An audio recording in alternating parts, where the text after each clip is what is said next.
Welcome to another edition of In the Box Seat, the podcast that we do out of Gold Circle land for the racing industry across the country. And we still haven't got Andrew Harrison, my co-host, with me today. So we're just having a bit of a one-on-one podcast with our guest online. And we've been waiting for a long time to get hold of our guest and have him on our show. But obviously with him being out of town, and it's not very easy, but we've decided to go online because we can't and we don't want to wait any longer. Andrew will be back with me next week. He's been 3 weeks in the game reserve, what it is to be semi-retired. So it's just James Crawford and I on today's show, recording on a Monday, not the norm, but just to get everybody's schedules to marry hasn't been easy. But we're here and we're going to enjoy the next half an hour or so with James Crawford. So without any further ado, James, how are you? And a very warm welcome to In the Box Seat podcast. Oh, thank you so much, Warren. Pleasure to be on. Yeah, I'm doing well. Yeah, good. Fantastic. Well, let's start off the interview with finding out about what did James Crawford do before he got involved in racing. Yes, you were born into a racing family, but you know, from school and just what were you doing before you were an assistant trainer to your dad? Obviously, coming out of high school, I wasn't quite sure what I wanted to do with my life as of yet. So I had a gap year initially, partied up a bit of a storm, just had a good time with my friends, really try to figure out what I wanted to do. Did a few courses here and there, bartending course, and then some of the yachting courses, as I had initially planned that I wanted to travel overseas. As that developed, we looked at university as well as a potential thing, hopped into game design and development there. And, after I always had a funny feeling that university wasn't really going to be the thing for me. I'm not really the type of person that just likes to sit solely in an office behind a desk and, sit behind a computer all day. So that, we tried that for 6 months. I said to my parents, listen, I don't think this is going to work. And from there, I said to my dad, listen, I want to make a little bit of money, so let me come work for you. And yeah, the rest is history. And of course, once you took that first bite into the race, as I said, you would always have had an interest in racing with your dad as the trainer. But once you took that bite of obviously working in the industry and running your own ship, which we'll talk a bit more about just now, as I say to people, once that bug bites, it's race over. You sort of, you're possessed. You've got African horse sickness like we all have. Yeah, initially the bug never bit. It was a money thing to start, but as I started working in the game, you really see the blood, sweat, tears, the hard work that goes into preparing these horses to get them to the race course, which, to be frank, you don't see on race day.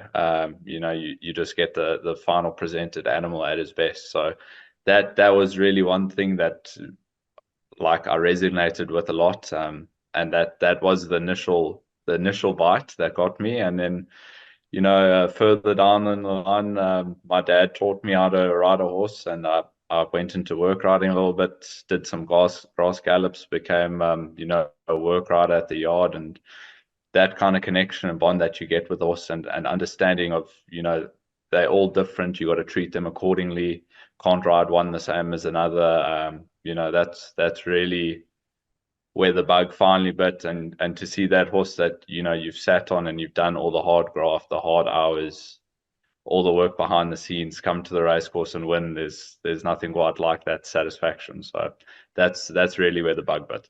Okay, interesting. And I was having a look at your social media, where everybody's friends on social media, which is fantastic. But at one stage you had I'm jealous because I've got no hair. But you had a long head of hair, and you had your skateboard under your arm. And you enjoyed skating, or was that just that happened in the year of the jawling times? No, I've always been a sportsman by nature. I was a big cricketer back in high school, and even during that period of time, I was big into surfing as well. So. The sportsman side to my family has never let us down. And skating was something I just naturally picked up afterwards with being surfing. in the summer you couldn't quite get the waves that you wanted to. Wasn't quite nice to paddle out on a flat day. So that's when you would pick up a skateboard and crack on there. Which school did you go to? You obviously matriculated and went to school in the Cape, right? Yes. Okay. Matriculated out at Saks. Okay, fantastic. Good school, brilliant school. Yep, yep. Okay. And then once you started, so was it you that said to Brett, to your dad, let's go. I'm going to be an assistant. I want to work with horses. Or was it him that said to you, come on, let's build up this business, and you go to Joburg and I'll stay in Cape Town? Or basically what I'm saying is dad's in Cape Town, you in Joburg. Was it planned that way? So I was always interested in the training side of things. Why my dad did the work that he did, why he fed the way that he did, how he changed between each feed to find the right balance for the horse's sake. And I was always curious as to why and how everything worked out the way it did. So I always had that side to me. There was one or two horses that I did take under my arm in Cape Town. They were youngsters. There was one youngster, I think there was a 3-year-old, and there was a 4-year-old as well. So I got a little bit of everyone at each age. So that stemmed with me. And then from there, my dad actually approached me and he said, we are going to open up a Joburg yard. This is the plan going forward. Cape racing didn't look particularly great at the time. We were going through a hard time there, and they were close in going into business rescue. So, the Joburg yard was a big option on the table. And he said to me, we are going to open the yard. The first person I wanted to offer the job is you. Irrespective if you take the job or not, we are going to make it happen. So if you are interested, let me know and we can take it from there going forward. So yeah, I thought, it was at a time where I was either going to travel and learn a little more internationally, either through going to the UK or going to Australia. UK was the bigger option on the cards at the time, but I thought, with this opportunity, it's hard to turn down. I mean, it would be stupid to say no. So yeah, I grabbed it with both arms, went up to Mr. De Kock for 3 months, undershadowed him, learned a completely different style of training and, how he goes about things, and some things that, I'd never picked up on before. Different ways of looking at things and different ways of feeding horses, training them. So yeah, I learned a lot from Mr. De Kock there as well, just gave me a completely different point of view. And from there, the yard had opened, and I've been lucky enough that I've got Mr. De Kock and I've got my dad on the sideline as backups when I need them. If there's something I'm unsure of, or if there's an idea or plan that I want to run by them, that's always a possibility. But for the most part, it's been me. My dad's just been letting me roll with it, and yeah, it's been turning out not too bad so far. You must, James, when okay, so you've left, you've left the underneath Mr. De Kock's wing, and you've obviously started their own yard, and you're now a complete separate entity in the sense that Brett Crawford Racing Johannesburg is a complete separate entity. When you started right in the beginning, if you look at the first month that you started on your own, where you went solo in your own yard, etc., to now, to today, and you look between, you must feel, and your dad and your owner base must be really proud, because I'm sure in the first month or two you faced some serious challenges, and then you look back and you think, well, we've progressed and we've grown. So it must be quite satisfying. Yeah, listen, I mean, from where we've started to where we've grown now, I mean, we were 9 horses at the time, and I think a large majority of them, my father was owning or in partnership with, probably about 70-80% of the yard at the time. And to see how the stable's grown and to what it's come to and what we've achieved from it, I couldn't have dreamed for any more, really. now we standing at a 50 strong before any of the raiders come up from Cape Town for the Durban season. And yeah, we hitting our milestones and the goals that I've set out for us every season, and we even exceeding that. So from where we've started and where we've come and what we've achieved so far, I couldn't be happier with where we're going and what direction we're heading in. Yeah, I agree with you. I agree with you wholeheartedly because it's evident for all to see. It's been a lovely journey to watch, and it's been a lovely journey to follow. That's going to be your plan. Thanks for that. You just sparked a question that I forgot to note here. But is that what you're guys going to plan again this year for Durban raids? The horses will go Cape Town to Joburg, and then you guys will raid into Durban from Joburg, same as you did last year, which was very successful. I mean, with the success we had last year, Warren, I think it would be stupid to do anything otherwise. I mean, I think at Gravel we had a 25% strike rate runner to winner ratio, and I think it was somewhere in the 30s for runner to place ratio. And yeah, I mean, we went down there, we achieved what we wanted to. Unfortunately, on July Day, with the hiccup of obviously the lights going out, we were expecting a little bit of a better day. We had two winners on the day, but I think we still had Sylvanas Dasher and Turpitz, and we were both very bullish about both those horses too. So, yeah, with the plan and how everything's working, that's how we'll keep it going forward. The Hollywoodbets Durban July, we could have another separate whole podcast on that, but we want to try and get through as many points as possible in the limited time that we've got. But it would be remiss if we didn't talk about Winchester Mansion and the Hollywoodbets Durban July.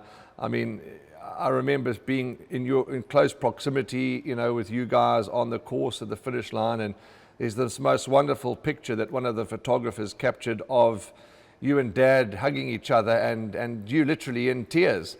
And people get shy when you say, men don't cry, but I think it's a load of absolute nonsense. I mean, we're all human beings. We've all got emotions. We've all, we cry for laughter. We cry for happiness. We cry for sadness. And to see you and your dad embracing each other and you in absolute tears, it was just absolutely magnificent. What a moment that was for you guys. Yeah, I think it's going to be very hard to top that Group 1, Warren. I mean, a lot of fairy tales were made that day.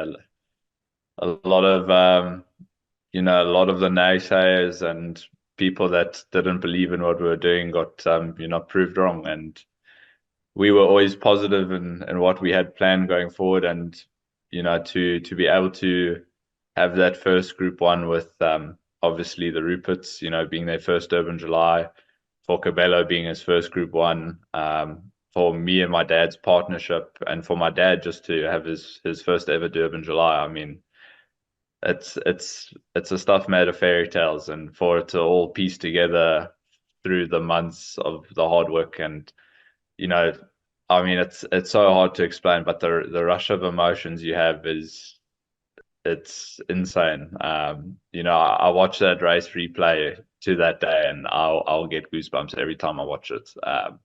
I do think in the future, achieving a Group 1 that's going to be as sweet as that, it's going to be very hard to top. I can imagine. And you talk about Kabelo, and he's firmly part of the team, and he's been on our very same podcast. And I've had the privilege of having a few meals with him and just engaging with him. A fine young man too. Yeah, very, very good man. Very hardworking. Always open to criticism and adjusting, and learning from his mistakes. And from just before the Durban July, I thought the kid was riding outstandingly. And you can see it as he's progressed since then. I mean, there was a point in time where he was very confident in my horses, and you could see it in his riding style. But when you would sit on someone else's horse, you could just see there was that fault in judgment or an error at the wrong time of the race. And you can just see how he's progressed, me and him both accordingly since then. I think he really is riding at an outstanding level. There's very little that I can flaw him on. We usually have a very similar mindset of an understanding of each other, of what we want horses to do in the race before we even speak about it. So yeah, I must give kudos to the kid. I think he's a rough diamond in the works. I think he's still getting polished. I don't think he's anywhere near his full potential yet. And yeah, I think we're looking at a nice, successful career together.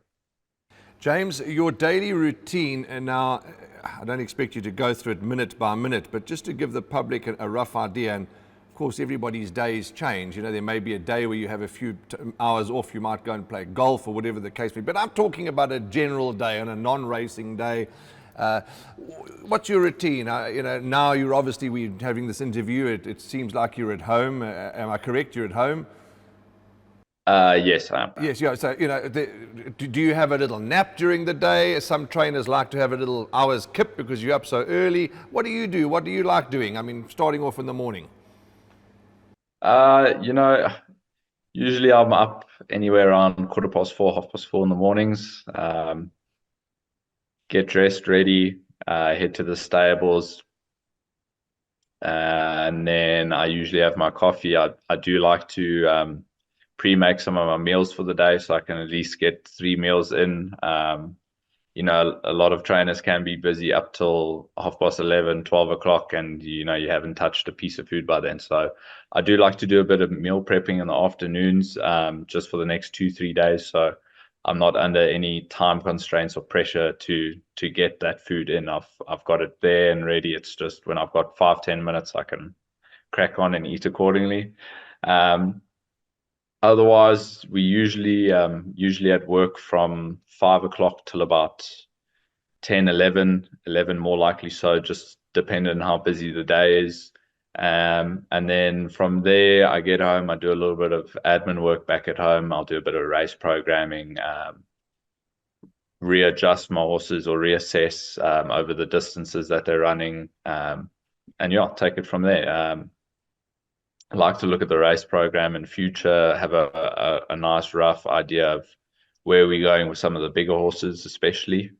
I usually like to outline a lot, 2, 3 programs that we have in mind for them of what we'd like to do, and then yeah, from there I'm usually free from about 12:30, 1 o'clock. And then yeah, it's dependent on the day. If I'm feeling like, you know, it's been a hectic week or so, I might take a little hour nap, head back to the yard briefly, just go check on all the horses, make sure they're all right, and then typically I'll go to gym, and from there head back home, watch a little bit of TV and stuff, and then by then it's bedtime. So yeah. Do you find that you have to, you sort of pretty much an early night, or I mean, if there's a good movie on, and could you see yourself staying up and awake till sort of like 11ish, or are you pretty much in bed fairly early? I think it's very dependent on the day, Warren. If I've got an early morning and I know we've got a lot of work to get done, I'll try to get in bed earlier so I'm fresh and ready for the day. Otherwise, you know, if there's a Liverpool game on, or if there's a movie that I've been dying to watch that comes on, you know, we'll stay up for a late one for those. Okay, absolutely lovely. And yeah, obviously the game comes with huge highs and very low lows, but briefly, the highs, I mean, what do you do to celebrate, or how do you handle the highs and the lows? I mean, we all have lows in the game, and how do you tackle those, James? You know, the highs are always good, like Warren. It's you know, if it's a really outstanding day in the office, go out for some dinner, or just have a nice meal made at home. I'm not a particular party animal. Obviously, the July night I'll speak a bit differently, but yeah, I don't like to go too crazy. Just go out for some nice food, or a nice meal at home, and then you know, the lows are low, eh?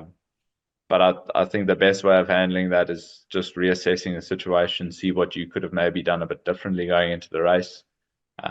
You know, we can all beat ourselves up quite a bit in this game. Not an easy one, to say the least. But myself, I am a bit hard on myself, and I think that is reason B why I can achieve what I am achieving. I don't think it's necessarily the best way of always doing it, but it's worked for me, and I just go back to the drawing boards. I look, okay, after, once beating yourself up's done, you go back, you reassess, and you say, okay, well, what could we have done differently? How could we have changed the results of what's happened? And yeah, I think the biggest thing is that you move on quick and swiftly with it, and you start fresh. Owners, it's difficult to attract owners and find owners and get owners, but we say it's difficult, but we somehow in the racing industry survive. We make it work, and we want to make it work because it's our livelihoods, and it's just a game that we're also passionate about. But do you and Dad work together to network and try and attract owners? Obviously, some of your patrons from Cape Town would have joined you in Joburg. How do you attract owners, or do you let the results speak for themselves? And how do you attract owners? Well, I think one thing definitely is letting results speak for themselves. Regardless of how good your social media marketing is, if you aren't producing the results, I think it's regardless of anything else. But obviously, good communication with your owners, keeping them updated on their horses, how they're doing, their well-being, what kind of races you've got programmed for them, when's their next grass gallop, do they need treatments, etc. But yeah, I think the biggest thing is communicating well, building good relationships with your owners and your future owners. I think that's the main things to really acquire. And my dad and I've had a few horses or a few people that have come in contact with me that have sent horses to my dad, and same vice versa. Obviously, we still have the nice option of sending horses from the Cape that just aren't quite performing as well as they could be, up to the high fault, and getting results out of them. So that's obviously a big factor, and just keeping the yard fresh, keeping rotation. I think another important thing is being honest with your owners in retrospect of, is it good enough? Is he improving? Can he still win more? If he can't, I mean, when it's time to call a day, I think it's time to call a day. So I think that's the biggest thing, is just being honest and having a good relationship with them. Well, from one of my other points, you've jumped straight into it and answered those 3 questions in one, which is fantastic, because I wanted to talk to you about marketing, which you guys have obviously got to your social media pages, and that beautiful sash that the Crawford Racing carries when they have winners. I mean, that's a lovely touch. Social media and your. I was also going to ask you how important it is. And how often you communicate with owners, but you've answered that all in one foul swoop, which is fantastic. And I think chatting to a couple of owners, and friends in racing, and that's, I suppose every human being is different. Some owner is a bit more demanding than another owner. Some owner wants to hear from his trainer every day, which maybe is not really convenient. Some people just want communication, but the bottom line is that's what I hear in the industry from people that we mix with, that communication could be better. So not with you, I'm talking about in general, because you want to hear about your horse, but with the understanding that some people could get a little overpowering, but it's hard to try and get that happy medium, isn't it?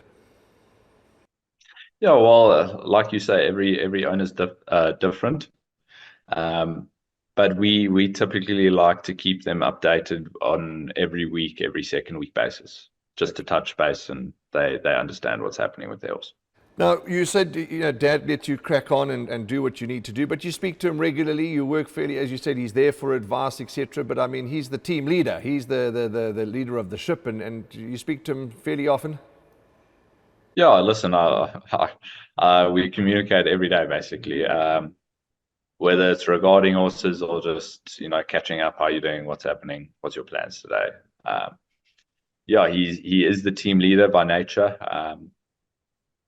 If there's one or two things that he queries me about with regards to what I'm doing in training, or why am I doing particular things that he'd like to know about or have an explanation to, then we do that. But otherwise, he lets me run the ship here. Obviously, he is the captain on board, so if he needs to, he'll overrule as necessary. But yeah, he's given me fairly free rein, and I'm really appreciative of that, because it's really allowed me to develop my own training style, unique to myself and how I feed. So yeah, I couldn't be more appreciative of that. There certainly is a saying that, I can't remember the full saying, but this goes along the lines that two people cannot train one racehorse. And I think that is quite true. Yeah, that's very true. Yeah, so, you obviously take advice and you do what you need to do, but at the end of the day, the training needs to be done by one trainer. Yeah, correct. Okay, I remember standing on the stage here at Hollywoodbets Gravel, interviewing your dad, and I know you that well at the time, but as time has gone on, obviously we all get to know each other more. And I remember he saying to me, you were standing next to him, and that was a memory that'll stay with me forever. I said to him, Brett, you're standing on the big stage here in front of all this crowd, and here's your son standing by your side. You must be incredibly proud. His whole face lit up. And yeah, it's just, I'm sure for him and your mom and your family, your entire family, they must be really proud of you. So are we as the racing industry. So keep going, brother. No, thank you so much. I appreciate it, Warren. Hobbies. Now, you talk about hobbies, Jim. I'm glad that this camera's only got half here because I'm a bit lean here. Big belly comes into action. Although I am trying at the gym. I'm sure you would have seen on my socials all the boxing and things that we try and do. But what hobbies have you got? You obviously go to gym. Anything else besides horses and gym? What else are your hobbies, your interests? Yeah, like I say, I am quite a sporty boy by nature. Barring gym, we like to go bowling every now and then. With racing, obviously, it's tricky. One of my biggest hobbies, surfing. In Joburg, there's no beach to really go to, no ocean to paddle out in. But that's always going to be a big hobby of mine. Unfortunately, obviously, just while I'm in the high fault, it's been a bit on pause. But I'd say the main things: gym, just keeping active, cooking, eating well. Golf as well. I thoroughly enjoy my golf, and just having a good time out with some friends as well. I'm glad you touched on cooking because you alerted us to meal preparations, eating well, etc., gymming, and the whole lot. So you like to cook. You're good in the kitchen. Yes, I'm not half bad. Very good, fantastic. Okay, James, your mode of transport. The last time I saw you, you were on a bicycle. So, so what are you driving now? What's James Crawford in? We are in Ford Wild Track. Fantastic. Okay, and I'm only pulling your leg, so in case the public think I'm being rude. But we've all driven. I still ride a bicycle to this day, but it's far easier in a car. Talking about food, your favorite meal. If I said we're taking you out, we're going for supper, what do you want to eat?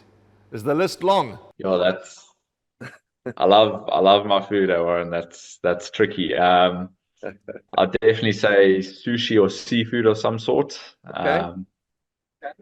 Yeah, the list can just go on forever, I'll tell you that much. I also love my red meat, big steak boy. Yeah, I also love a good pasta. So very difficult, but if you're going to give me one option, I'll definitely say sushi or seafood. Okay, fantastic. And do you have a nickname, James? I do. I've got a few nicknames. Few people call me Jimmy. The Joburg boys call me Babyface after I've had a fresh shave. Yeah, otherwise Jimbo. Yeah, those would be the main three. I asked somebody once did an interview with me. They asked me what my nickname was.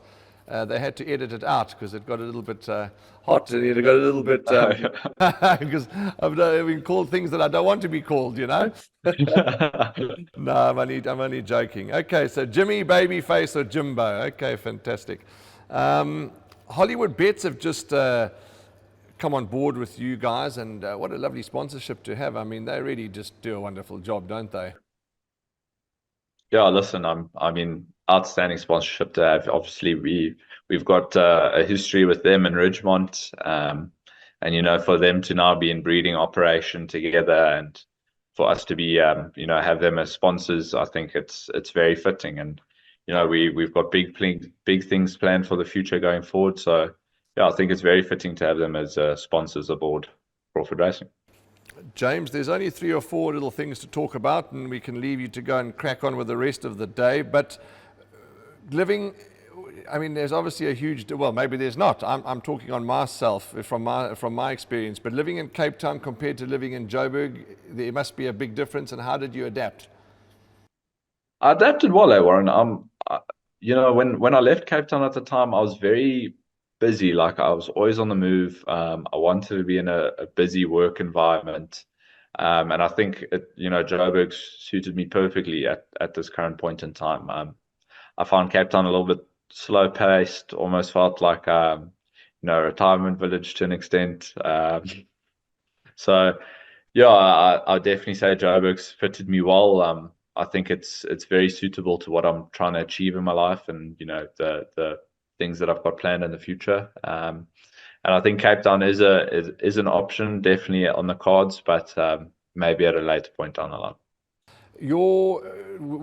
How far is it from home to the stables? I mean, where do you stay in Joburg? Or do you stay in the Randkies area, or? I currently stay in Midstream Estate, which is actually it's perfect. It's a 5 to 7 minute drive to stables every morning. Okay. Oh, so fantastic. Okay, yeah, because that Joburg traffic, wow, that can certainly get hectic. So that's good. Okay, and the intention, Jimmy, is in future to one day obviously train on your own, or would there ever be a father-son combination, or is the intention in time to go on your own? Yeah, well, I've got a few big things planned for my future, Warren. Obviously, they're still in the works right now. I do find Hong Kong very attractive. I think that's definitely an option that I'd like to have on the cards. But it's with what my dad's done for me, and what he's helped me achieve to get to the point where I'm at in my life, I don't think I'd ever like to go out of partnership, with them. But it becomes a bit tricky. Hong Kong, you need your own name, you need your own profile to work off of.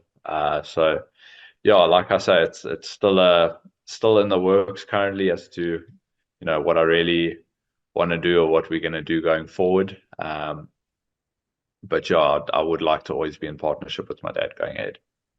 The team behind the scenes here that get this show on the road and do the production are all waving signs at me. They all want to know how old you are.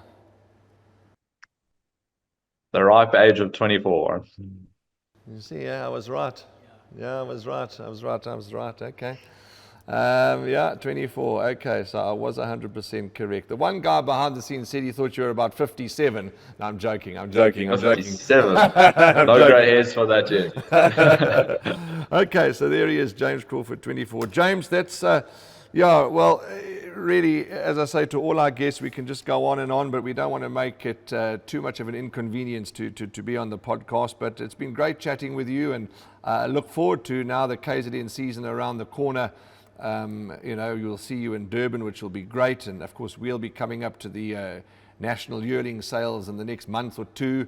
So we look forward to being with you and bumping into you again. And just from all of us in racing, I think it's important that we embrace the youth and the future of racing and the young blood, because as much as we say we need new young owners, etc., it's wonderful to see Sean Terry's son. Nice to see him wanting to follow in his dad's footsteps, and we need that. We need the future, the youth of racing for the future. So keep going, keep rowing that boat, and it's just wonderful to see all the successes. Of course, Dad did those 5 winners down in the Cape the other day. It was really great to see. So to you and your whole team and your whole family, we're proud of you, and it's been a pleasure talking with you. Oh, thank you so much, Warren. I really appreciate having me on the podcast today. Well, thanks very much to James Crawford for his time, and amazing technology nowadays. We're able to do things online, but I must be quite frank and honest with you. It's lovely to have our guest with us so we can treat them to a good breakfast at Summerveld and be together around the table. But we need to make things happen, and we've been meaning to get James on for quite a while, and it meant that we do it electronically. But wonderful to hear his story. You can hear a very well educated young man who's got impeccable manners, and really just fresh to see the youngsters of the industry of the future. And certainly was an enjoyable interview. I hope you all enjoyed it, and we wish the Crawford team all the very best. As I said, Andrew Harrison is back, I think, next week. Plenty more action, plenty more interviews, plenty more guests to come for you. And we just wish you, as always, all the very best. Be kind, be safe, be nice, and most importantly, we'll see you, as always, in the number one box.